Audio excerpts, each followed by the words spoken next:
Welcome back to Face the Nation. We continue our conversation now with Wisconsin Republican Senator Ron Johnson. Senator, was it a mistake for the president to say this week that he won't work with Democrats until they stop the investigations? Well, my guess is he's just stating reality. It's going to be pretty hard to pass legislation when that's all the House is really doing.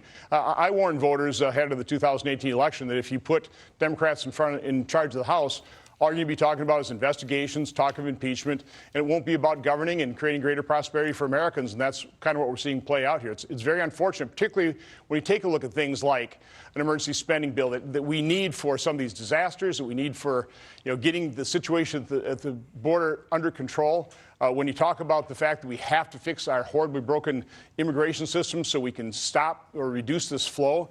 I heard Beto O'Rourke saying, well, all we have to do is assign a case officer to every one of these families. Well, that'd be about 400,000 case officers or people that can handle 400,000 families this year alone. We don't have that kind of personnel. So the goal of our policy should be to reduce that flow. And in the House, they're just talking about impeachment investigations. It's very unfortunate. Well, that kind of brings us back to the point of why this impasse could be so damaging. I want to ask you, though, about something the Trump administration decided to do. You sit on the Senate Foreign Relations Committee. Secretary Pompeo decided to essentially bypass the committee and go ahead with these sales of weapons to Saudi Arabia and other countries. Does this trouble you that this didn't go through the regular process here?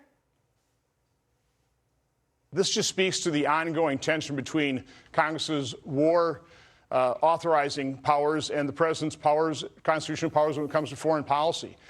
Congress is pretty dysfunctional. It doesn't act very quickly. Sometimes the administration, which is why the founders very intelligently vested so much power in the presidency to act quickly in reaction to growing threats. And I agree with Congressman Hurd. The intelligence was certainly, from my standpoint, concerning. And I think the administration has handled this pretty well. They're doing everything they can to deter further aggression by Iran. And let's face it, Iran is the malign actor throughout the Middle East. You and your committee. And that doesn't trouble you? I wouldn't. No. Listen, I think they've notified the chairman and the ranking member of this. Okay. Congress often operates way too slowly to react to situations that we need to react to prevent war. And that is what this administration, I think, has done. They've deterred more malign actions on the part of Iran. I support the administration. Quickly, I want to ask you about the president's tweet here. He's in Japan, and he, talking about war, said that Kim Jong-un's testing of these short-range missiles doesn't bother him, even though his national security advisor said it violates UN resolutions. It alienates the allies like Japan, who could be hit by some of these short-range missiles. And then he praised Kim for insulting Joe Biden. Is this appropriate? Well, certainly North Korea is one of the real problems that we're having to deal with. And it certainly concerns me when they're doing any kind of testing. The fact that they haven't been testing nuclear devices or longer range missiles is a good thing. This is a very difficult issue. Administrations on both sides of the political spectrum have tried to deal with this. President Trump trying to deal with it in a somewhat unorthodox style. I hope he succeeds. All right. Senator Johnson, thank you for joining us. We want to turn now to Montana Senator Jon Tester. He is the top Democrat on the Veterans Affairs Committee, and he joins us this morning from Bozeman, Montana. He is also a working farmer, which is a unique perspective, and I do want to get to you on some of those tariff issues. But first off, this is, of course, Memorial Day weekend. There were 4 veteran suicides at VA facilities in the month of April alone. There are about 20 a day, according to the last tally I saw from last year. How is this rate not slowing down? Well, the bottom line is that we've got to do more. Even one suicide is too many, Margaret. And we have a bill, Senator Moran and I do, to really kind of take mental health outside the box for the VA, to be able to include things like yoga, to include things like equine therapy, other things that have been proven to be able to work for folks who have mental health issues. And it also deals with telehealth for rural areas like my state of Montana and other rural states around this country. But the truth is what we've done hasn't been enough, Margaret. And we've got to do more. It's why we need to get Senator Moran and my bill across the finish line. If we're able to do that, it gives the VA some more tools to get more methods out there to be able to deal with our veterans. But we have failed so far. There's no ifs, ands, or buts about it.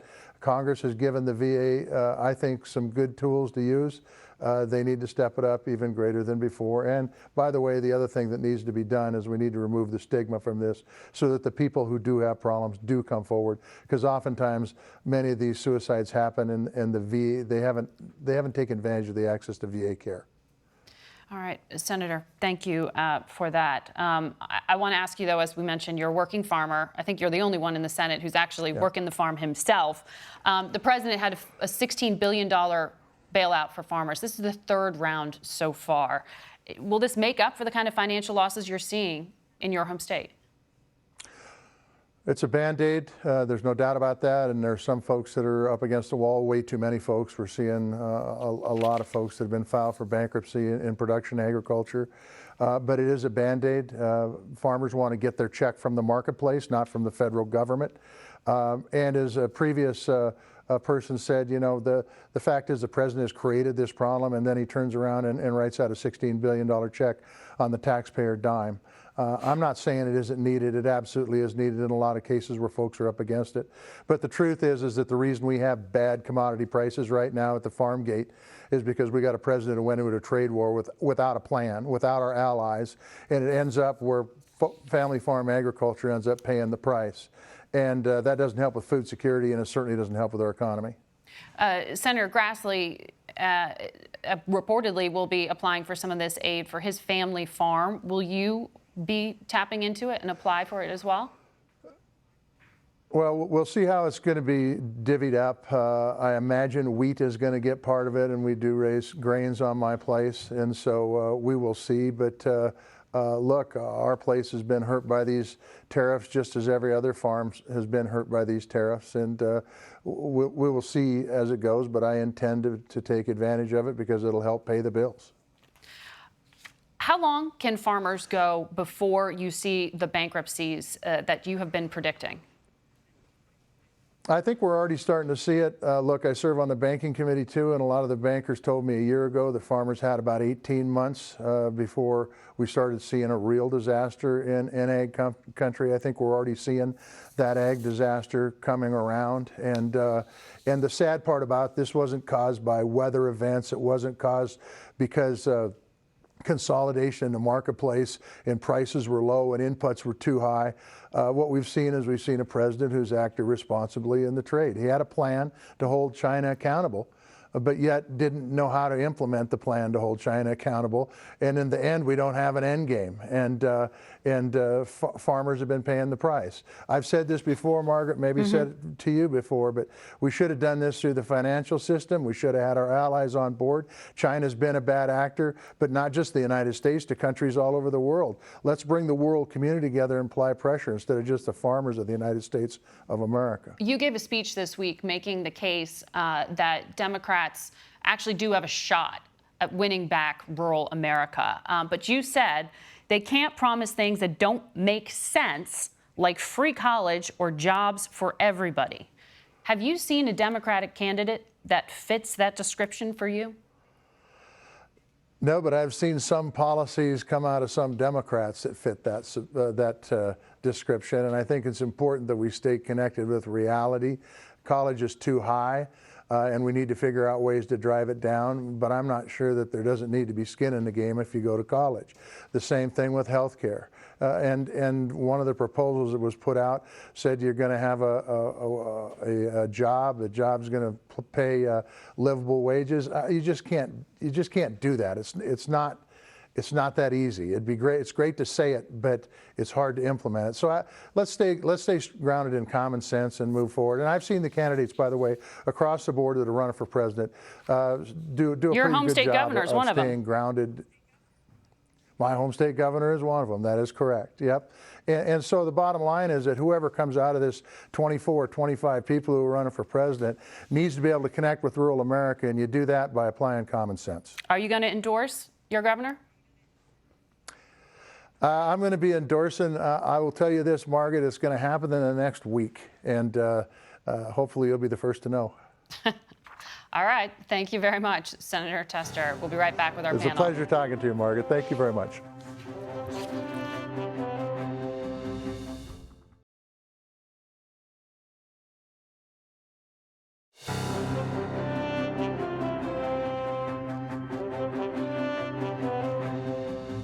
It's time now for some political analysis, so we're welcoming our panel. Molly Ball is a national political correspondent with Time magazine. Joel Payne is a Democratic strategist and appears on our digital network, CBSN, so we'd like to welcome him to this broadcast for the first time. And Ed O'Keefe, of course, you know him. He's our political correspondent. Molly, Beto O'Rourke, we went out to sit down with him, and it's the middle of essentially a reboot of his campaign. What does he need to do to rebuild support? Well, I'm not in the business of giving political advice, but it's clear that Beto, having come into this race with a lot of buzz, has stumbled a bit and is having trouble defining himself in this vast field of more than 20 Democratic candidates. So he's got to find a way to stand out. They all do. That's why you have so many candidates mired in single digits behind the clear frontrunner, Biden, and Bernie, who seems to be holding his own in second place, and then there's just a lot of churn. So none of these polls are predictive at this point. It's so far out. But they do show you a portrait of a Democratic primary electorate that kind of doesn't know where to go. They haven't really been impressed with any of these candidates. They're still evaluating. I think the debates are going to be very crucial because when I go out into the early primary states and I talk to Democratic voters, what they're saying is, well, I don't not like anybody so far. They just want to be impressed. They want someone to sweep them off their feet. They really want someone they can believe in. And it's less, I think, about ideology or demographics or even generation than just wanting to find that candidate that everyone can rally around and be inspired by. Beto had a shot at that. He's a very charismatic candidate, a very charismatic politician. He hasn't so far impressed the primary electorate with those qualities. And Joel, why is that? And how do you differentiate yourself when there are 24 of you running at once? Well, I think there it is, right? There's a lot of people competing for that space. And in a lot of ways, Pete Buttigieg has kind of stolen some of that Beto energy that we were expecting him to enter the field with. I thought it was so interesting during your interview that he stumbled a bit when you asked him about the generational change question. That was a layup for someone like Beto O'Rourke. That is his place in the field as the generational change candidate. And in a lot of ways, it's what Pete Buttigieg has stolen from him. So I thought that was an interesting pass that he made to not affirmatively answer that. So what's he waiting for? Right? He's in the low single digits, and there's nothing to lose by saying, yeah, we need someone younger, someone different, someone who isn't as well known in Washington. It was weird. It's you know, he's got the sizzle. He hasn't grilled his steak yet, and it's just fascinating to me that that he just didn't take that, and he seems to continue to sort of just speak in these generalities. You got plenty of time, right? What, 10 months, I think, roughly, until we start voting in February in Iowa. He probably has till late summer to start coming up with some specifics. One of the things that's helped distinguish anyone other than Biden and Bernie is come to the table with some specifics. Do your homework on one or two issues and show voters, I've thought about this, here's a detailed plan on what we would do, how we pay for it. He hasn't put as much time into that yet. And I did press him on immigration because he has emphasized that he's the only candidate who grew up and is adjacent literally to Mexico on that border. And in our online version, you'll see some of that detail. It wasn't as specific as, say, Julian Castro, who said clearly decriminalize border crossings, or Kirsten Gillibrand, who on this program last week said clearly do not detain migrants when they cross that border. I mean, is there an immigration portion of this debate that you get backlash for if you stake out a hardline position? He seems to think so, and maybe it's because he's thinking of the general election. Because, for example, you asked him about catch and release. The president has made that policy something that he's trying to shove aside and suggest has been wrong. What he's essentially advocating for, O'Rourke, is catch, release, and track, which is take the asylum family, assign them a caseworker, and make sure they come back for their hearings. Well, that's expensive. That requires hiring thousands more people. He says it's cheaper than building a wall, but as he should know, having served in Congress for 6 years, those details are what really starts to muck this up. And so he hasn't presented yet, at least, a detailed plan to do that. And it's certainly not as detailed as some of the others in the field so far. And speaking of Congress and doing things or not, do we understand what the president and Speaker Pelosi did this week as simply saying, don't look here, nothing's getting done for the next 2 years? No, I think the president saying that he was walking away from the table and saying that they aren't going to do anything until the investigations stop, that's just not true. The investigations aren't going to stop, clearly, and there's stuff that they have to get done. And in fact, they came very close to getting that disaster bill done this week, and it's going to get done either next week while they're on recess or when they come back after that. So there's stuff. After that, they've got to do all of the budgeting. They've got to do the appropriations bills. They've got to raise spending caps. They've got to raise the debt ceiling. All of this stuff that if they don't do it, we'll get another shutdown. So I don't really take the president at his word that he's walking away from that table permanently.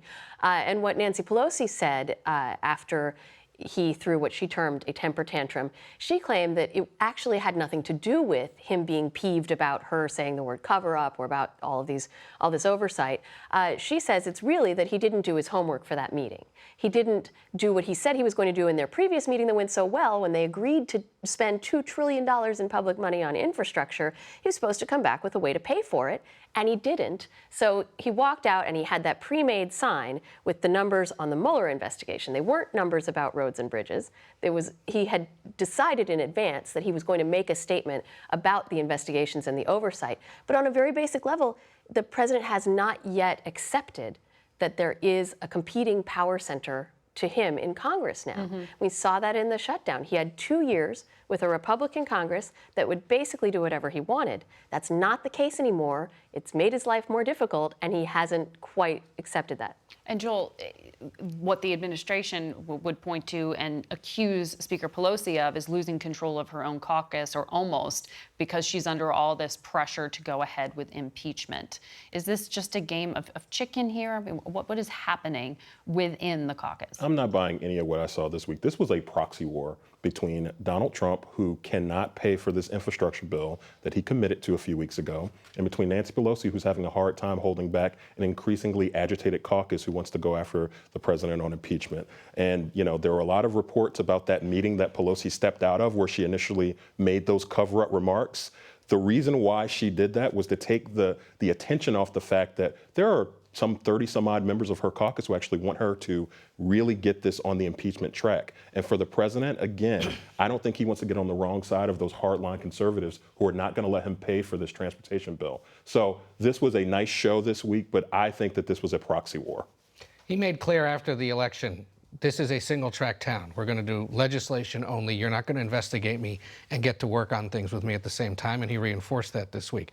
But again, he cannot afford to, he doesn't know how to have an argument with Republicans over how to pay for something he clearly wants. He'd like to see his name on a bridge one day that he helped fund through a massive infrastructure project, but Republicans don't want to pay for it. And he avoided that fight and instead just continued the one he's been having with Democrats. His own chief of staff won't let him pay for it. His own chief of staff won't let him pay for it. He doesn't have a legislative affairs director in the White House right now to actually work out the details. It's a real problem. He brushed that under the rug and focused instead on the fight he's been having. This manipulated video of Speaker Pelosi, one distorted, the other just heavily edited to make her look not very clear or good. Molly, is this just a step beyond the mudslinging? I mean, Congressman Hurd seemed to be describing as like, this is the path we're headed towards. And the risks of it, national security-wise, when they can't even trust the videos they're seeing of their elected leaders on television. Well, in this video, these fake videos, both of the ones that you're talking about, were quickly called out, and I think the coverage quickly reflected that, and people were made aware of it. After they went viral, though. Of course. I mean, you can't suppress anything, and nobody's talking about government censorship not allowing videos to exist. But I think the public was well informed that these were not, correct videos. But at the same time, the difference here is you have a president of the United States who will retweet a video like that. And we've seen him do that before, whether they were deceptive or false anti-Muslim videos that were coming out of the UK. This is a president who does not have a sense that he needs to be careful or responsible about these things. Rather, he encourages them, he gins them up. And so I think that is the important factor here, even more than where the technology is headed, is that usually political leaders consider it their responsibility to be careful about what information they spread. Very quickly, Joel, is there a way to steal against this on the campaign to protect yourself? Well, we saw this in 2016. I worked for the Hillary Clinton campaign. You're right, it was called out, but still it gets a lot of coverage out there. I think this is about the president being haphazard with his words. I worked in government. We were told everything we said moves markets. People's 401ks depend on it. This president hasn't learned that lesson yet. All right. Thank you very much. We'll be right back in a moment.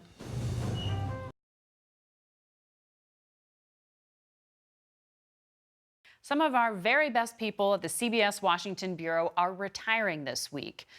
Not the people you see on camera, but some of those who make sure that we are seen and heard each week. Bob Schieffer says they're poetry in motion. Like Farrell Becker with great skill and cunning, got all remotes up and definitely running.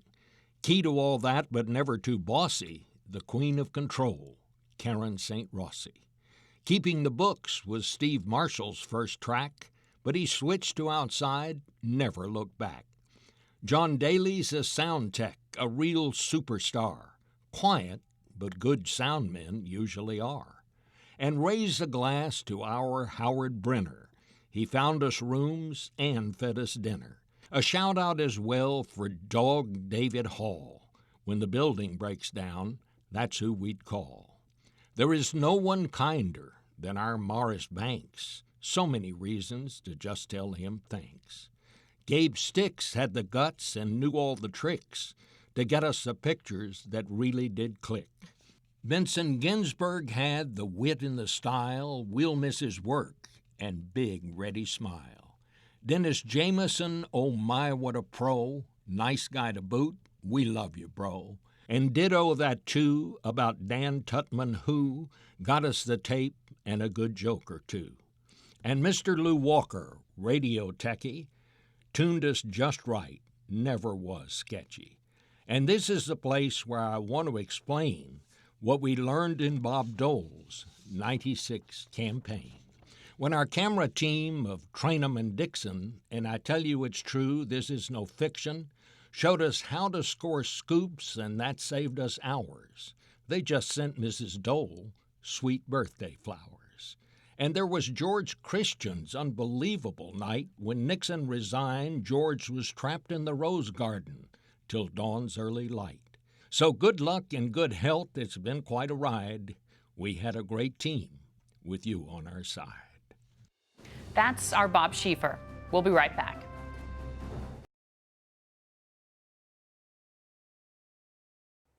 That's it for us today on this Memorial Day weekend, as we honor those in active duty and those who served or lost their lives in service, as well as their families.